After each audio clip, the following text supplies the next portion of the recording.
¿Qué tal, amigos de Notiguía? Bienvenidos, mi nombre es Jesús López Segura. Ángel, ¿cómo estás? Muy bien, muchas gracias, papá. ¿Qué tal, amigos? Yo soy Ángel López. Me gustaría que comentáramos un poco el desastre que se ha puesto de manifiesto en los medios de comunicación sobre las torturas horripilantes que se dan en los penales del Estado de México. Este fenómeno del tatos, que a mí me parece que no se ha manejado correctamente en los medios de comunicación. Y digo correctamente porque, pues, supongo que se trata de informar con objetividad. Ahora, a lo mejor si de lo que se trata es de otra cosa, de encubrir, por ejemplo, el que quizá el Tatos trabajaba de manera muy coordinada con autoridades, tanto penitenciarias como de otros niveles, durante la administración de Rubiel Ávila, entonces el tratamiento es exactamente el correcto, porque están tratando de encubrir esa situación. Sí, porque hacen mucho escándalo, lo manejan en todos los noticiarios. Yo creo que ya todos vimos estos videos en los que el Tatos está con un soplete en la cara de los demás reos, en los que los están pateando en el piso, etcétera.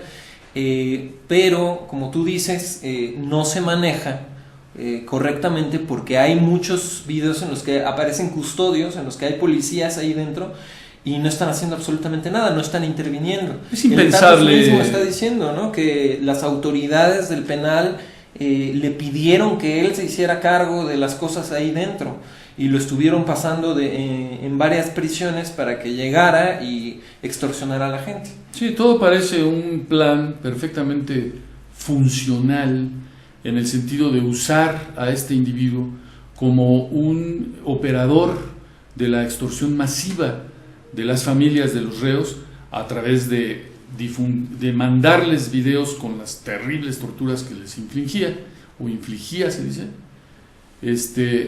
y las familias, pues creo que con el cambio de gobierno se animaron posiblemente a dar a conocer esos videos a la agencia esta mexiquense MBT, y que luego retomaron sobre todo el noticiario de Ciro Gómez Leiva con el estupendo reportero Humberto Padgett, que después entrevista a la abuelita del Tatos, que vive en la miseria, que tiene pisos de lámina, techos de lámina, etcétera. Eso hace suponer también que el producto de las extorsiones no iba a parar a la familia del Tatos, sino que iba a parar al bolsillo de alguien, y ese alguien tiene que ser forzosamente los funcionarios. Es impensable que se diera ese nivel de torturas, ese nivel de extorsiones, sin que las autoridades penitenciarias y de otros niveles de gobierno en la administración de Rubiel Ávila estuvieran perfectamente enteradas y perfectamente de acuerdo en que tales horrores tuvieran lugar en esa penitenciaría. En México parece que cada estructura de gobierno sirve para desangrar a la población de diferentes maneras.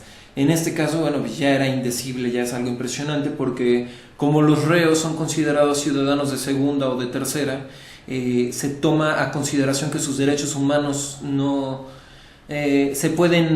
funcionan, ¿no? Exacto, sí, para ellos no aplican, ¿no? Y entonces es más fácil que se dé esta tortura. Y la Comisión de Derechos Humanos del Estado de México, ¿qué pasa si durante toda la administración de Rubiel Ávila se dio esta situación para extorsionar a las familias de los reos? Ni siquiera es necesario que se hubiera dado durante toda la administración. Se dio durante su administración, así hubiera sido un solo caso, sería suficiente para que se investigara ahorita a las autoridades correspondientes. Pero ¿qué pasa entonces con las autoridades de mayor jerarquía?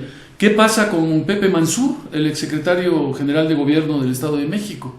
¿No conocía esa situación? Pues si no lo conocía, era un inepto. Y si sí la conocía y no hizo nada, era un cómplice, o a lo mejor la persona beneficiada, ¿no? Entonces, en ningún noticiario de la televisión hegemónica yo he visto que se exija, como lo hacemos aquí, una investigación a fondo de qué tanto estaban involucradas las autoridades de la administración anterior en este asunto.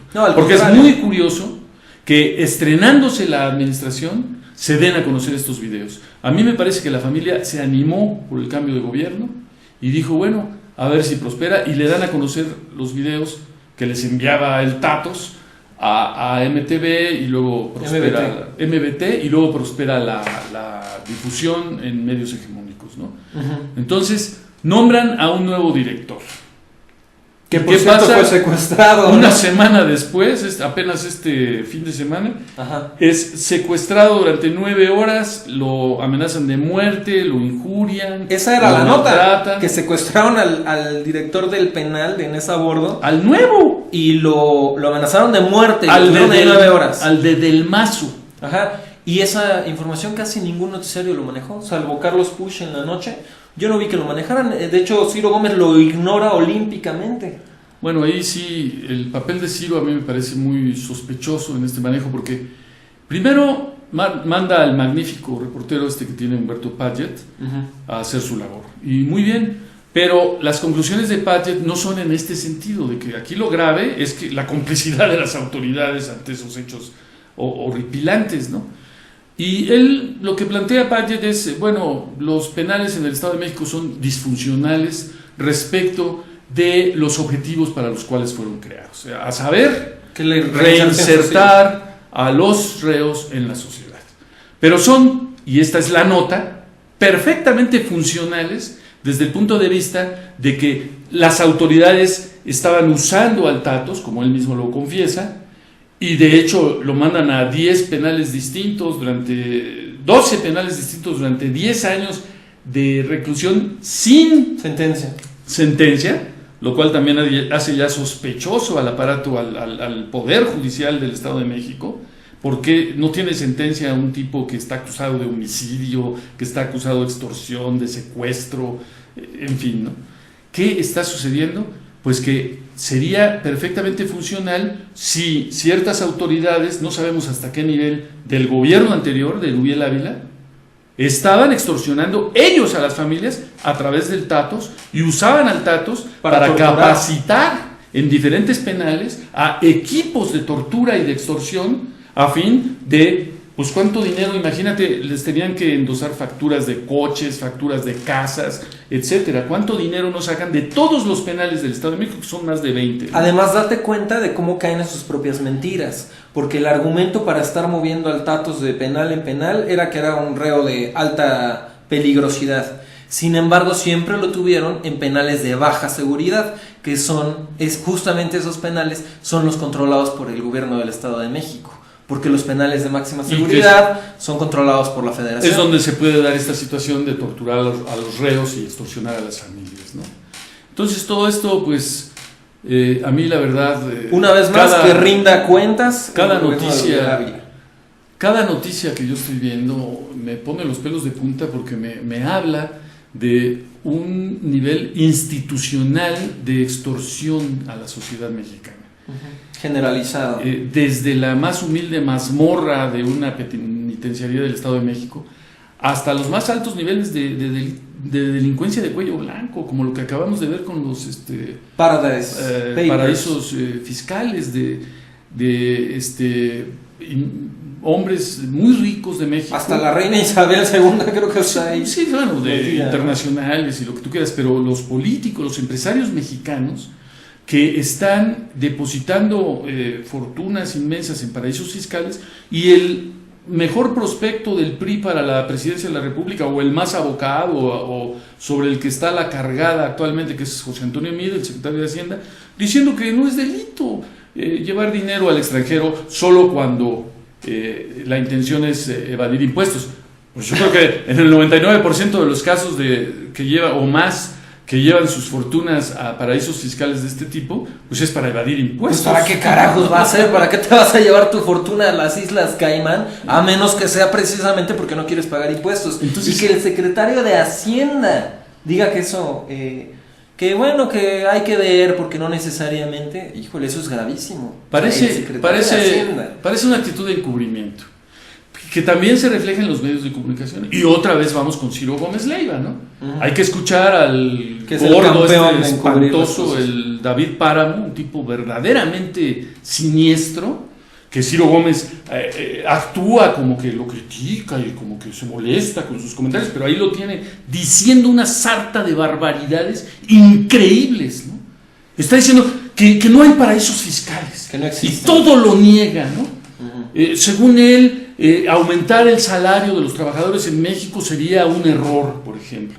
cuando hemos competido en el Tratado de Libre Comercio a base de sacrificar los salarios de los trabajadores. Por eso los productos de México son competitivos en el TLC, tramposamente, a base del sacrificio de los trabajadores.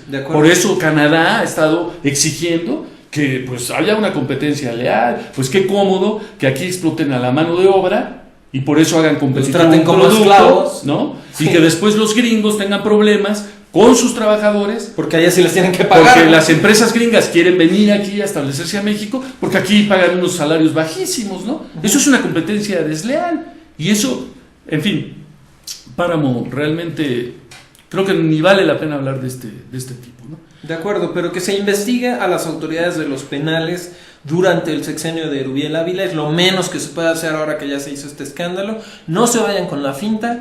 Aquí la situación no es simplemente culpar al Tatos y espantarse de lo terrible que es la situación dentro de los penales. Hay cientos de películas, cientos de reportajes sobre lo triste y lo deprimente y lo pésima que es la calidad de vida y cómo se violan los derechos humanos dentro de las cárceles.